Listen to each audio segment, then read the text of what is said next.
Olá, galera dos sextos anos, tudo bom com vocês?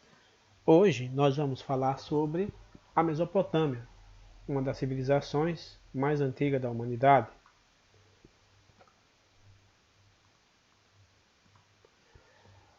A Mesopotâmia, a própria palavra Mesopotâmia significa uma região entre rios.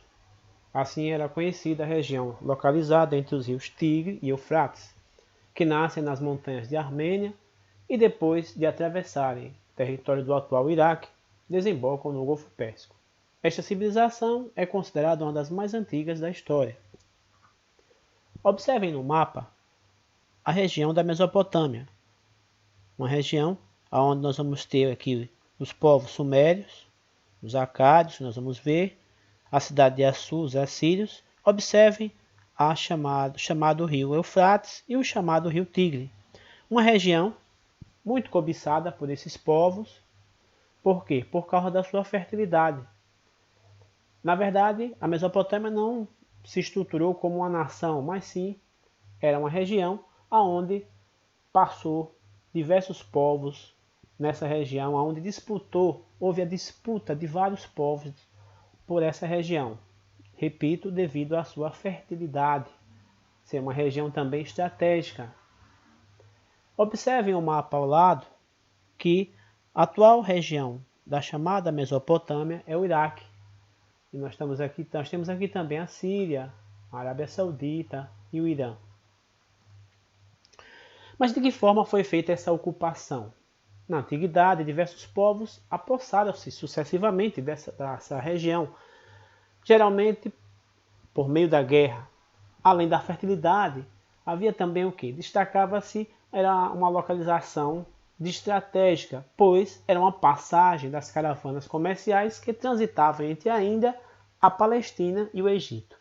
E aí entre os povos que estavam disputando e que disputaram essa região foram os sumérios, os acádios, os assírios, os babilônios, chamados também de amoritas, e os caldeus. Os sumérios foram os primeiros. Eles fundaram importantes cidades independentes como Ur, Uruk, Lagash. Essas cidades tinham governos próprios, independentes um do outro.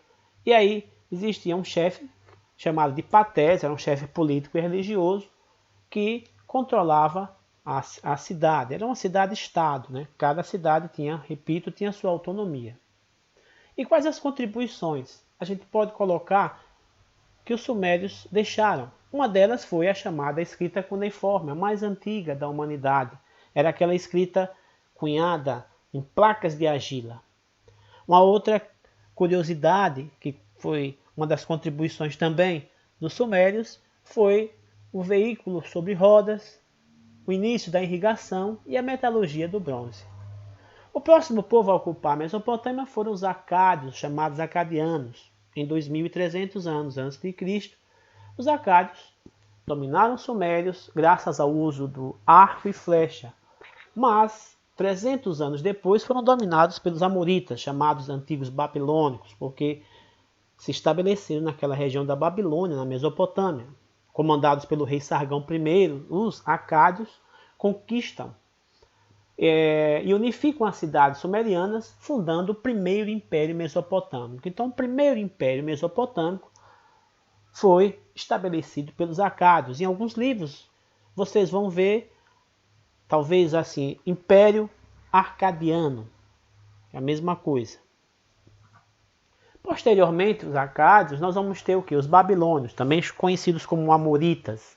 Eles edificaram o chamado Primeiro Império Babilônico. Esse Primeiro Império Babilônico foi constituído ali naquela região da Babilônia, na Mesopotâmia. Observem aí a representação da Babilônia, importante centro comercial às margens do rio Eufrates.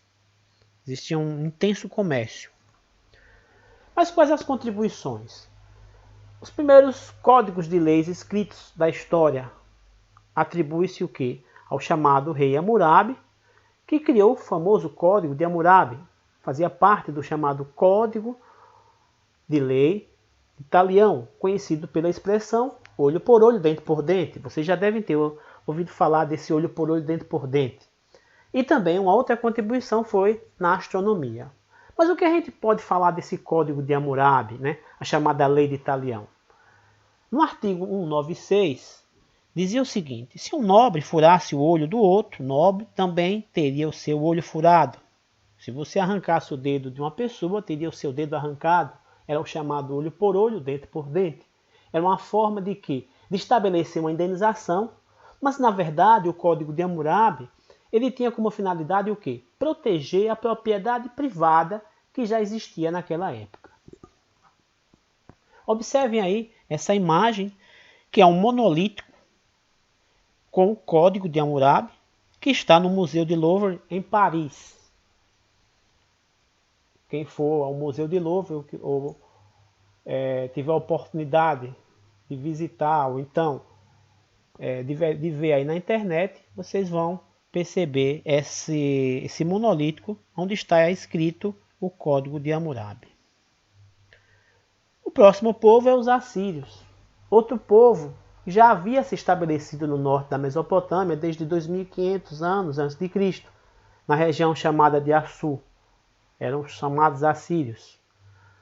Mas, a partir de 883, em busca de uma saída para o Golfo Pérsico, para o Mar Mediterrâneo, os assírios iniciaram um movimento de expansão territorial. Observem no mapa a cidade de Assur e observem que a cidade de Assur está entre o Mar Mediterrâneo e o Golfo Pérsico.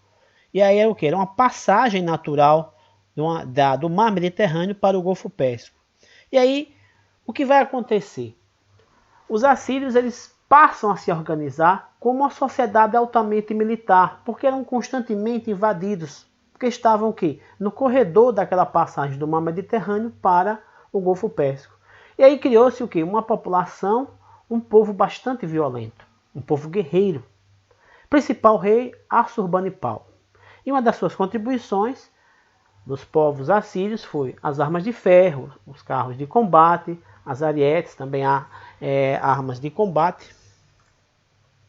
Os caldeus, ou conhecidos também como neobabilônicos, foram outro povo que também se estabeleceu na chamada região da Mesopotâmia. Os caldeus foram os principais responsáveis pela derrota dos assírios e pela organização de um novo império babilônico, conhecido como Neobabilônia. O principal rei Nabucodonosor, conhecido lá na Bíblia, no Antigo Testamento. Quais as contribuições dos caldeus? Responsável pela construção dos famosos jardins suspensos da Babilônia e a chamada Torre de Babel. Repito, também conhecido na Bíblia lá no Antigo Testamento. Na sociedade, o que podemos colocar na sociedade, na organização social dos mesopotâmicos? Existia uma classe dominante, eram chamados governantes, sacerdotes, militares, comerciantes, e eles controlavam a economia, a força política, militar e o saber instituído. Era a chamada elite. Existia também a classe dominada, camponeses, pequenos artesãos e escravos. Produzia-se alimentos para o próprio consumo e entregava o excedente da produção aos dominantes. O rei ocupava o topo da hierarquia social, mas não era considerado um deus, mas um representante de Deus. Nós vamos ver mais na frente, quando estudarmos os egípcios, que o faraó era tido como um deus, mas os reis mesopotâmicos eram considerados representantes dos deuses, e não deuses propriamente. Na economia, o que podemos colocar na economia na Mesopotâmia? A agricultura, a principal atividade, destaca-se o chamado cultivo da cevada, trigo e tâmara. Mas a pecuária também está ligada à agricultura. O gado era utilizado para puxar os arados. Vamos ter também a criação dos asnos, que era usada no transporte terrestre. E o comércio também, uma outra atividade, que era os comerciantes, né, trocavam os produtos agrícolas, artesanais, por matérias-primas. Qual era o padrão de valor? O padrão de valor era chamado as trocas comerciais, porque naquela época a moeda era pouco utilizada, então havia chamadas trocas de mercadorias. E na cultura e religião podemos colocar que a cultura dos povos mesopotâmicos foi marcada pela crença dos deuses, o chamado politeísmo. Havia o quê? Os rituais de magia, eles acreditavam muito nisso, e a astrologia. Para que vocês tenham uma ideia, o que nós hoje conhecemos como signos, né? Muito conhecido no rádio, você liga, liga no rádio e escuta, né, o signo tal. A astrologia e esses signos surgiram a partir de quê? Dessa cultura mesopotâmica. Bom, pessoal, então é esse o assunto da Mesopotâmia, que a gente falou um pouquinho. Leiam o texto e respondam as questões. E até a próxima aula. Tchau, tchau.